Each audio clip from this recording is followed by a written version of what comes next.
Welcome back, everybody, to the Big Nick Energy Podcast. As always, I'm your host, John, and with me, my buddy, Marky Capicato. Marky, how you doing, buddy? Up? I'm doing good. Actually, I'm not doing so good, John. Why is that? Not at all. Why is that, Marky? Because I got to witness our team get bounced out of the, damn it, I'm going to say the cup. That's what it's called. Good. All right. Got it. I'm not doing good, though, because that Trae Young, once again, he loves to stick it to us in big spots. And when I found out, I turned off the game like right at like maybe with like 10 seconds left.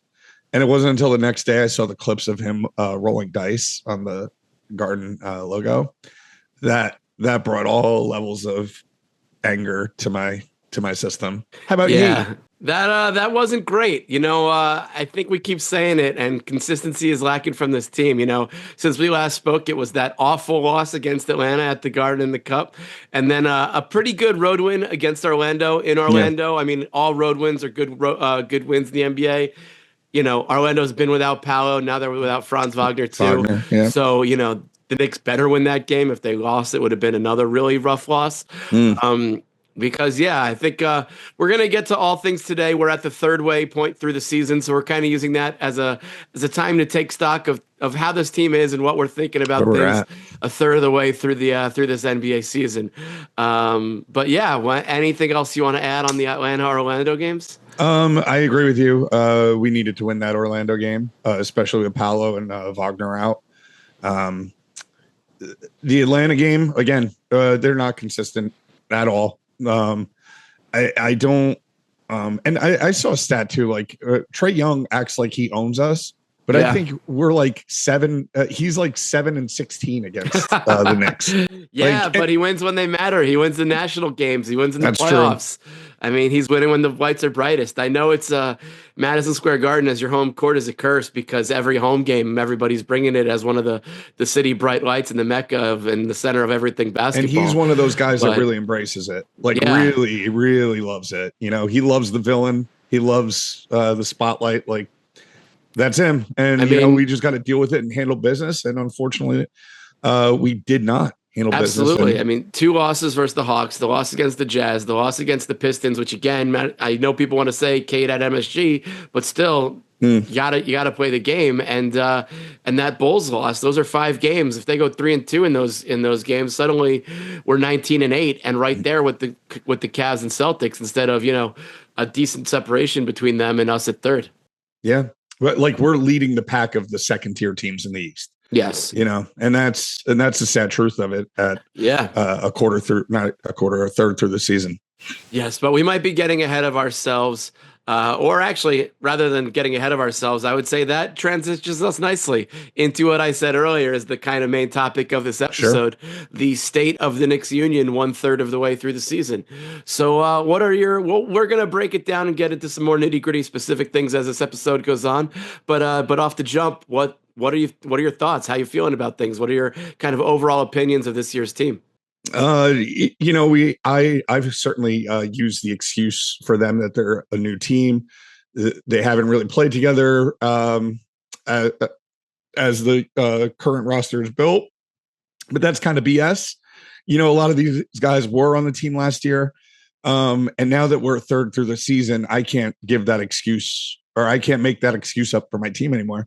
It's a little worrisome that they still haven't, what I feel like has gone on a significant run where they're like 8 of their last 10 or 9 of their last 10.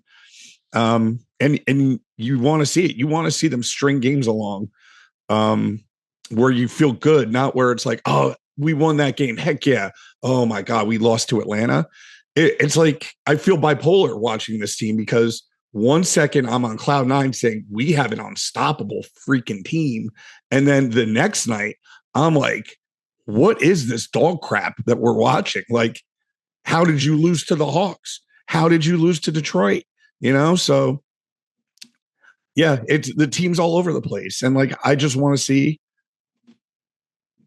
we see what they're capable of. I want to see it on a consistent basis. And that's my thoughts so far. I'm right there with you. I agree. I know everybody listens to podcasts to hear hosts agree on things.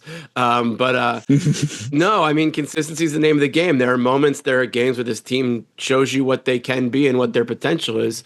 But, there's an extent to when even the Knicks are good, it's same old Knicks. They can't put teams away. They can't finish wins. And instead of being atop the East, they're, in that 2, 3, 4 range.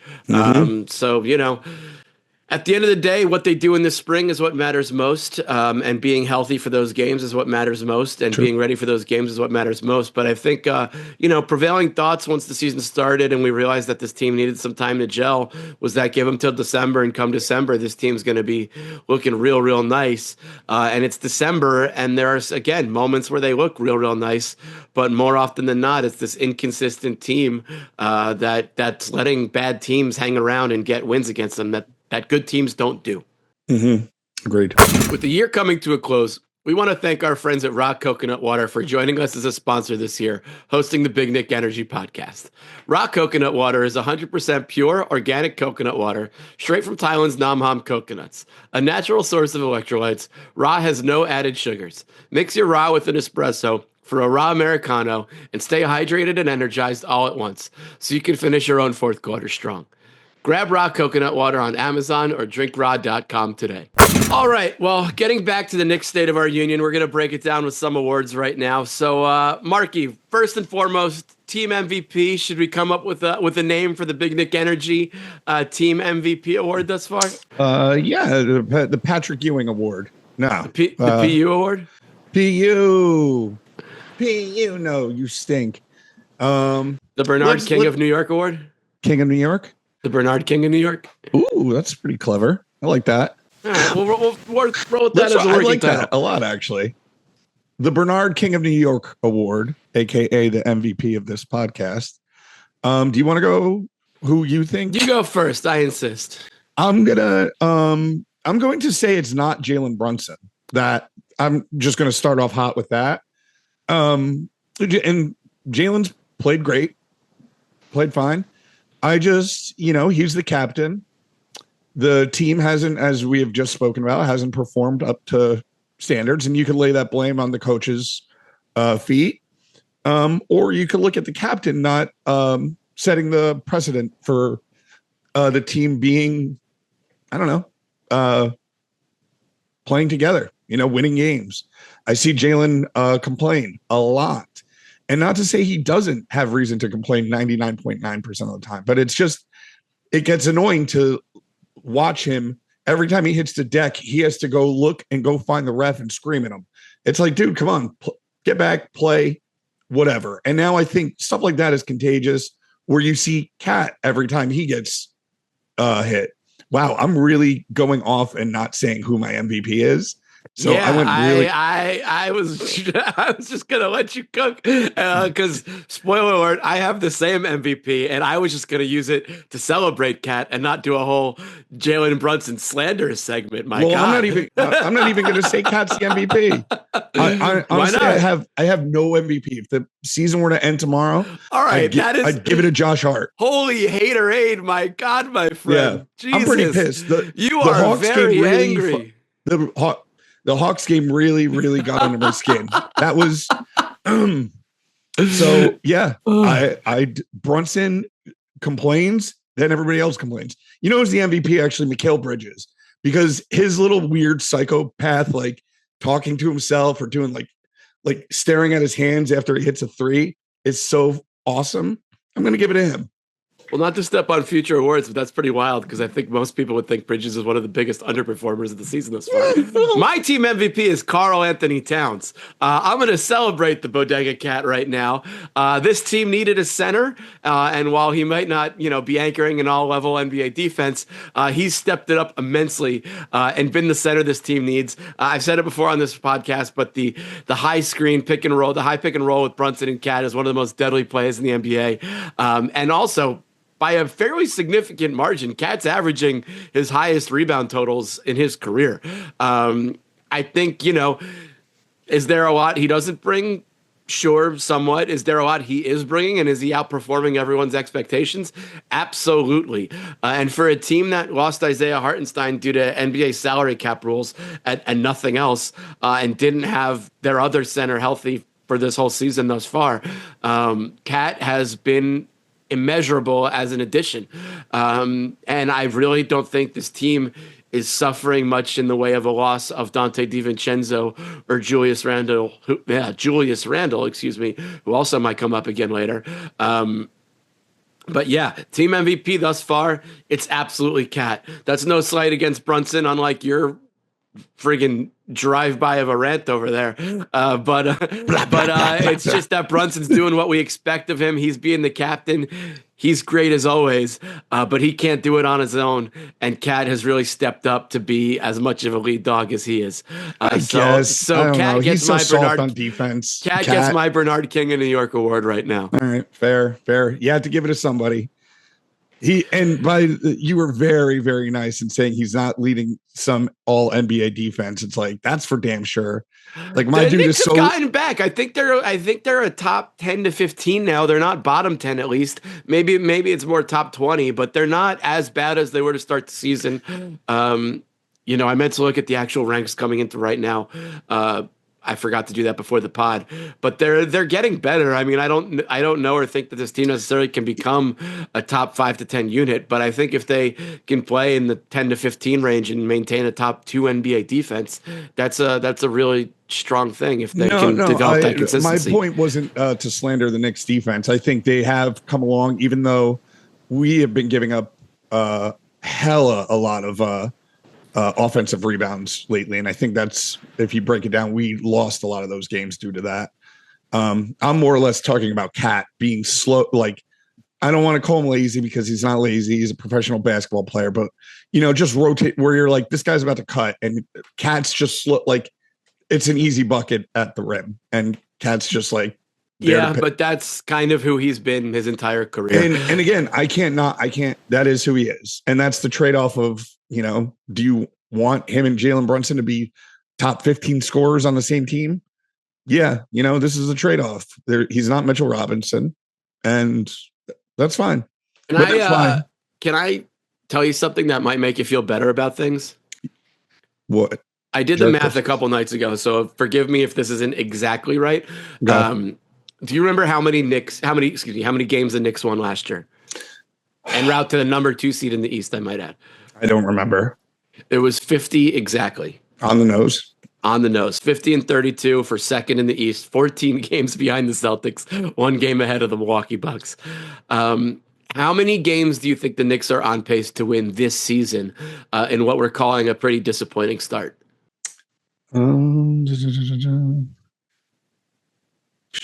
Wow. Okay. 48 wins. Again, I did this math a couple nights ago, but it was actually 55 wins. Okay. So the Knicks are playing better than they did last year in terms of wins and losses early on in the season. I agree with you that we expect elite teams to be more elite, and we're looking at what the Celtics and Cavs are doing, and the Knicks are 5 games back of the Celtics and 6.5 back of the Cavs right now as we talk. But there is a lot to be said that they're outperforming last year's team thus far. Well, yeah, but again, to your point, the expectations for them have changed from last year to this year. Sure. So. But last year, they were number 2 in the East with 50 wins. So, they can only do so much as to what the rest of the East is doing.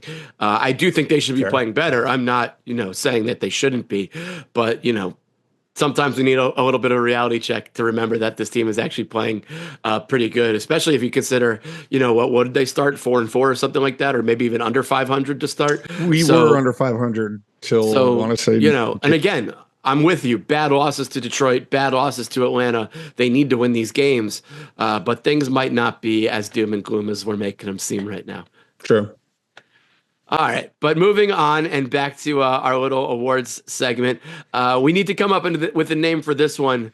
But who's taken you by surprise? Who has outperformed your expectations for them the most this season thus far? And before we say who, what do you think we should name this award? It's for a pleasant surprise, an outperformer, an overachiever. What are you thinking? What do you got for me? I feel like we got to go deep cut Nick that had like I don't know. Like, do you want to say like the Jeremy Lin Award, where it was like, Ooh, he was sizzling for a time. There was Linsanity. Linsanity. Yeah. But even still, I want to go back, look at a game that like, I don't know, Kyle O'Quinn dropped 40 randomly, and we're gonna call out the Kyle O'Quinn Mavericks game of 20 whatever award goes to something super niche.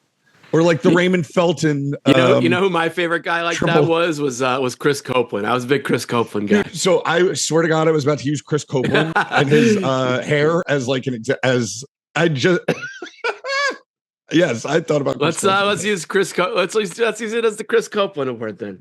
Here's the Chris Copeland Award for who has outperformed expectations of the season so far. Maybe we could come up with a more punnier way to work his name into it later for future installments. Yes. We gotta definitely work on these, flush them out, make them great. It's campaign. I guess I know that's not like a sexy name, but you and I we're of like mind so far because we're on the same page again. I know you didn't exactly have Cat as your Bernard King of New York Award winner, but yeah, I also went with campaign. Yeah, campaign. I mean, he was literally just the guy we picked up off the street as insurance, as a bench guy, and he's filled in really nice. He gives Brunson the breaks he needs throughout the game. He scores. No, he's been awesome. Incredible heat check guy, incredible energy, especially at the Garden. He loves to get the crowd going. Yeah. He's been awesome. Yep. Can't wait to see him in person. Same. Maybe you and I will see him in person together. Who knows? We'll have to see how things play out. Let's hope. We might go to a game together. We'll see. We'll see. Maybe we'll live pod from the game. We're not going to do that. We're not. Actually, we should. We should, and get your whole family on the pod, because that'd be funny. If I go with Marky to a game, it's going to be as an entire extended family. So yes, it'll be very funny. All right. Well, moving on from outperforming expectations and good things, who has been your underperformer of the year award thus far, and what should we call that one? Of the year, Amari Stoudemire's knees. I don't know. I don't want to associate that with stat. I know. There are definitely bigger busts in Knicks history to go with there. Yeah, I can't. I also had. I'm pretty bad at this, but I'm also pretty good. What was I floating to earlier? I was like, we should do something about who was the biggest choke artist so far this season, and I was like, we should name it the Spreewell. Yeah. And you were like, you shouldn't do that. And here I am telling everybody because I still think it's hilarious. Let's do it then. But you also said you didn't have anybody who choked. You just thought of it. Yeah, nobody's really choked yet. They've played bad. Like, and back to the underperforming. With the way you're going against Brunson right now, I half expect you to say it's Brunson choke artist for missing that one game winner. What was against the Bulls? Yeah, when it went in and out. What game. I think it was the Bulls when it went in and out. I could be wrong about that. Don't crucify me if I am. But yeah, I remember the shot. I don't remember the team they were playing. Yeah, underperformer, you could probably point to everybody at certain points, because I feel like certain guys show up for games, certain guys don't show up for games. And really, if you wanted to, I could say Brunson is my underperformer of the year. I don't think he is. I think he's played great. This is so stupid because I really don't have one. I'm going to say. I agree. It is. Oh, sorry. I thought you were talking about bagging on Brunson. Tyler Kolek. We haven't gotten to see him really. And that's really not his fault. Sure. But, I thought we'd see more of him. I didn't think, just as we extolled a campaign, I thought we'd get to see more of Kolek off the bench. And I guess that's not really an underperformance. But you're free to interpret the award as you will. Yeah. So that's my take on that. Cool. Well, I'm going with what I feel like would be a much more common answer amongst Knicks fans, and that's McCall Bridges. And that's no slight against McCall. He's coming on. He's starting to look good. and I want him to succeed. But the Knicks gave up a lot of draft capital for him this summer, and he needs to be much more than he's been right now. I think he will be. I have all the faith in the world that that's going to happen. But especially with rumors of Giannis demanding a trade in the next year or two out there, and the Knicks having traded pretty much all of their draft capital for Mikal Bridges, and thus maybe having it hard to make a Giannis trade happen. Yeah. He needs to step it up big time and prove his worth. I'm not expecting him to be a top 10 to 20 player in the NBA by any stretch of the imagination, but I am expecting, a top 50 player who anchors, a better than currently being executed defense, as well as chipping in more consistent scoring and being what he's actually been pretty good at so far. And that's kind of a secondary playmaker, the guy who handles the ball when Brunson's on the bench kind of often. But yeah, I just think he needs to assert his presence a bit more or be more dominant as that off-ball role player. And I think he's been doing that. I think if you were to ask me underperformer a few weeks ago, I'd probably agree with you on Bridges. But I mean, his numbers are solid. My friend, this is the holistic a third of the way through the season podcast. It's not what's going on in the moment. It's what's happened for the first 2 months of the season. Yeah, you're right. As you just said, as a couple weeks ago, you would have said the same thing. So, but now he's starting to cook. I agree. He's rounding the corner and he's starting to cook. But if we're taking a look at the first 26 games or whatever it is, gotta be Mikal. I mean, the fact that him and Mikal, I have the Knicks team stats up. Him and OG both on the nose average 17 points a game. Like, that's more than I would have expected. If you had asked me, I would have said like 15, maybe even 14. I would not have expected 17. I also would have thought OG would be higher. I would have thought he'd be more like 19. Yeah, floating underneath 20. I agree with you on OG. But OG's also had a few stinkers of late where he's like, sure, barely cracked into double digits. Well, I think it's always going to be tough to get both of them going in the same game because they kind of, play similar roles on offense. And OG seems to be hunting for his shot a lot this season. So, yeah. Yep. And I'd say the Knicks are doing a good job making sure that both of them are happy and getting their shots, just based on the fact that both of them are playing very similar minutes, very similar points per game. Both of them haven't missed a game yet this year. Yeah. Best ability is availability. Am I right? That's right, baby. Oh yeah. You know it. Oh yeah. All right. Anyway. Those are the kind of awards we kind of agreed on to do, but we said, if anybody had other awards, i.e. the Choke Artist Award, to bring them to the table. Do you have any other awards that you kind of came up with to throw out there? Just the Spreewell one, and I already kind of. And you gave it to Brunson because apparently you're going full Brunson heel turn on this episode, which is interesting. So my other award is the remember when Bobby Boucher showed up at halftime and helped the Mud Dogs win the Boyden Bowl award? I do. And that goes to Mitch Robinson, who will hopefully show up at some point this season and help the Knicks win in the playoffs. Oh no, we suck again. Oh no, we suck again. I could quote that movie all day. Hey, it's a good one. Every time I drink something that's not water, I'm like, water sucks in my head. Gatorade. Anyway, that's a good. I can't wait to see Mitch back. Me too. Hopefully, fingers crossed. It seems like there's delays every other week with that one. I know. Yeah. We should have seen that coming though, but whatever. And then the only other award, I won't go too into it because you brought him up earlier. It was the Sheryl Crow Waiting in the Wings Award. Apparently, Sheryl Crow put out a single this year called "Waiting in the Wings," and that goes to Tyler Kolek because I would really like to see him get more burn as the season progresses. In the wings for you. You haven't heard it? It's fucking good. I listened to it earlier today. It was great. I think you know this, but one of the more unexpected developments in my life in the year 2024 is that I saw Sheryl Crow perform not once, but twice. That's first at the Jimmy Buffett tribute concert at the Hollywood Bowl. Rest in peace, Jimmy Buffett, Margaritaville forever.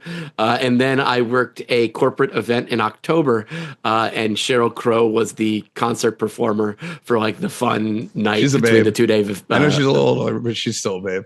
Oh, right? She's great. Yeah. Shout out to my old coworker and dear friend Randall Mixon, who always called her the female Bob Dylan. So yeah. Ooh, that's a big wow. That's yeah.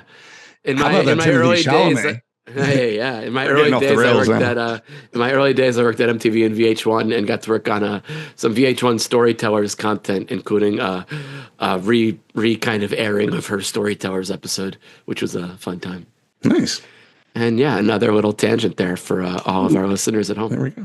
They probably were All right. entertained. Well, that does it with the awards segment of our podcast. But now, kind of want to look at the team, and kind of we're talking about them as, are they a disappointment? Are they contenders? What's going on right now?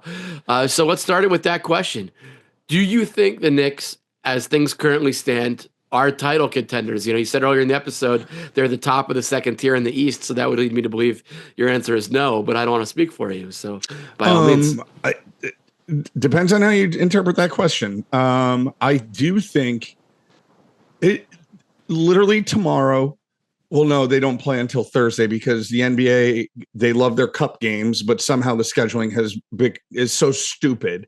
No, it's not. It's because they don't know who's going to be in the championship. So the cup championship is tonight. We're recording this Tuesday around 8 o'clock Eastern, and tomorrow's a travel day for anybody who might have been in the cup. So that's why that works that way. I'm just saying this is a result of the cup games is that sure some teams are off. You're from very Sunday. feisty tonight. I'm just trying to turn down the angst a little bit. I know we're largely friends because of our mutual love for emo music, but this is a level I wasn't quite expecting tonight. I'm not going to lie. A little pissed.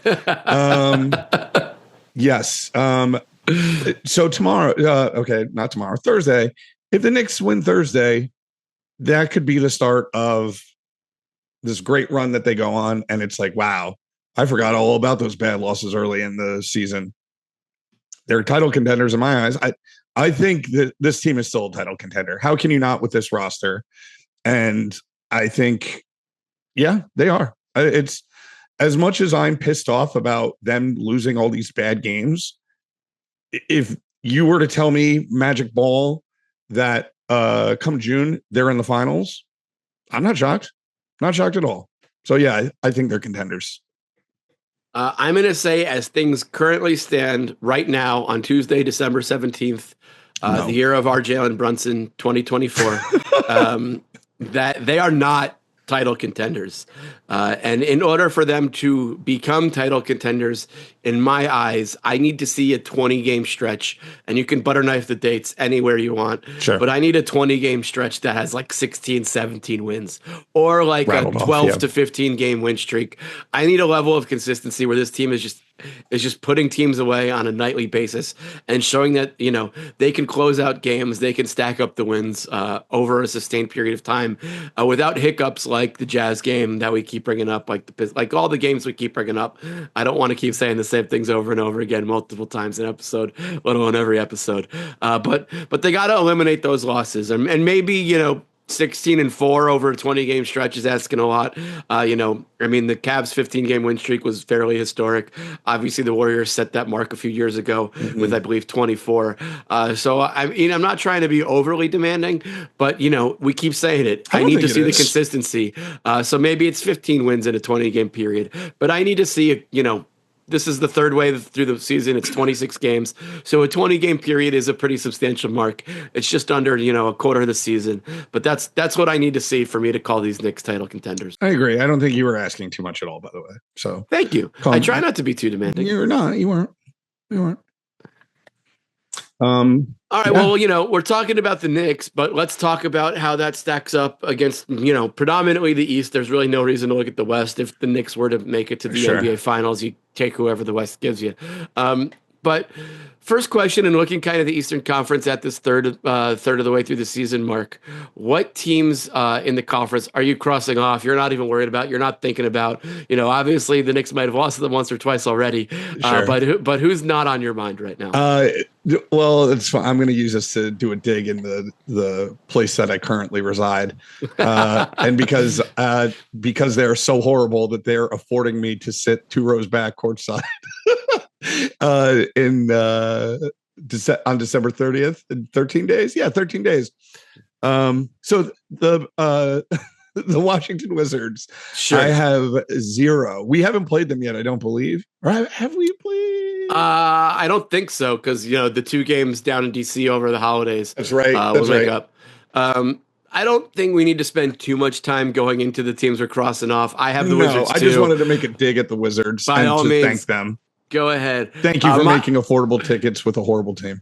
My list of teams in the East that I'm crossing off, and a lot of these are fairly obvious: Nets, Hornets, Raptors, the aforementioned Wizards, the Pistons, and Bulls. And I know the Bulls are in the play-in mix right now, as are the Nets, but I don't take them seriously, even if they were to get to that game.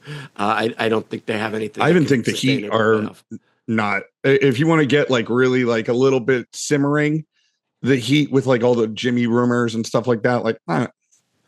So I kind of, even though we had this on our podcast outline as two teams, as two tiers, and teams that scare us and teams that don't, I have a middle ground. And my middle ground of others is the Heat, as you mentioned, the 76ers and the Pacers. I have full confidence that the Knicks would win a matchup if healthy against all three of those teams. Yeah. But I'm not going to just cross them off. That being said, they don't scare me, like I just mentioned. Is that kind of where your list is at? Is there anything you disagree with what I said? I disagree. I do agree with you. I do not fear the Heat whatsoever. I do not fear the 76ers whatsoever. That's a dumpster fire. For sure. Shout out Dave Carlson. Friend of the pod. But the Pacers, because of recency bias, they do scare me a little bit if we were to meet them in the playoffs. I mean, I feel like if the Knicks were healthy last spring, it's an entirely different series. I mean, the Pacers really lucked out by the Knicks. You're right. Like a guy falling every game, from Josh Hart's torn abdominal to Brunson's hand. Hart was in and out of the lineup with health. Mitch was already done. Obviously, Randle was done in January. I mean, those are five guys that missed the series before that too. Somebody was pretty hurt, whoever they beat to advance. I don't recall. I want to say it was Milwaukee, but I don't know. It's possible. Yeah, whatever. It might have been, because I think Giannis missed games in the playoffs and last Lillard year. Was hurt too, I think. Yeah, something like that. So you might be right, but I'm just in terms of a Knicks matchup, the Pacers really don't scare me, and Halliburton doesn't look like the same guy from last year at all. Like, forget the early season MVP candidate. He doesn't even really quite look like the guy he was at the end of the season. Shout out Wally Szczerbiak. Yeah, really. Wally might have been right all along, but also don't come after us for saying that. That's kind of where those teams stand. But now let's get to the teams that do scare us. Obviously, the Celtics and Cavs, I assume, are on your list. Yeah, that's a no-brainer. We kind of want to look at this as assuming the standings hold true as they are right now in the spring, and looking at what first-round playoff matchups would be. So I don't think we need to talk too much about the Cavs and Celtics. Their time will come as we gear up for games with them down the season, and we wouldn't be playing them in the first round anyway.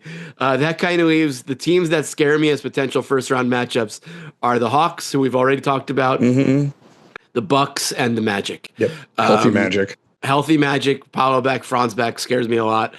Bucks, seeing Giannis in the playoffs in any context, if he's healthy, scares me a lot. And he's putting together one of his best seasons of his career, low key right now. And that's a two-time MVP we're talking about. And then the Hawks, for the reasons we discussed earlier. You know, I was very overconfident last week in saying the Hawks thing was a flash in the pan from a couple seasons ago. But when the lights are bright, Trae Young, that MSG, is a danger.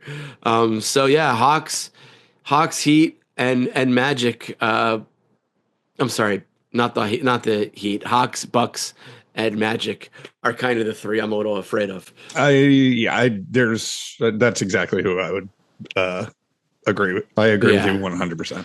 I think, especially with the way the Knicks are playing right now, if they don't develop that consistency we're talking about, those teams could be a real threat to send the Knicks home. Low key, the earliest they've been sent home in 3-4 years, which is kind of awesome to say, because when could we say that with the Knicks going to back-to-back second-round matchups?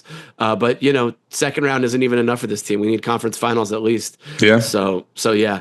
And that leaves the teams I would like to face, which are the Heat, Pacers, or 76ers. I know the 76ers are out of the top 8 or 10 right now. I think they're going to eventually put together enough wins to limp into the playoffs. You know, should they get healthy in the spring, they could be dangerous.